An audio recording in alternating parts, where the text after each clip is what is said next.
What I'm told by agents in the field yesterday and this morning is the system right now simply cannot handle the overwhelming number of Central American immigrants flooding the border, especially families. 7,000 apprehended last November, 25,000 apprehended last month. And because of that, the Border Patrol and ICE are forced to shift migrants from place to place or simply drop them off at a bus station like this one in El Paso. More than 400 released Sunday and Monday because, again, there's nowhere to put them. The case of this 8-year-old Felipe Alonso Gomez, I'm told, illustrates the problem. According to CBP, here's the timeline. Agents apprehended this boy and his father near El Paso last Tuesday, December 18th. They were processed, given food and water.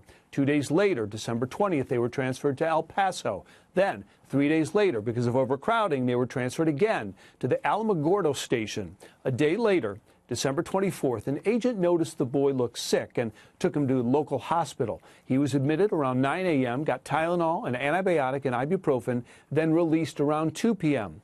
Agents took the boy to a highway checkpoint holding cell. 4 hours later, he began vomiting. They returned to the hospital around 10 p.m. He lost consciousness during transport and then was pronounced dead just shy of midnight on Christmas Eve. Now, CBP says the agents checked the boy's welfare more than 24 times over roughly a week. Champion Regional Medical Center is also going to come under scrutiny, of course, for releasing this boy, reportedly with a fever of 103. Now, this trip from Guatemala to the U.S. likely took the father and son several weeks. We're also told it is likely the two camped just south of the El Paso fence for several days in wet, freezing weather. Now, the funeral of Gomez follows that earlier this month of 7-year-old Jacqueline McKean, who also died in Border Patrol custody. Both ICE and Border Patrol say they have mandates to hold people who cross illegally, but then also court orders to release them in a number of days, whether they're a shelter space or not.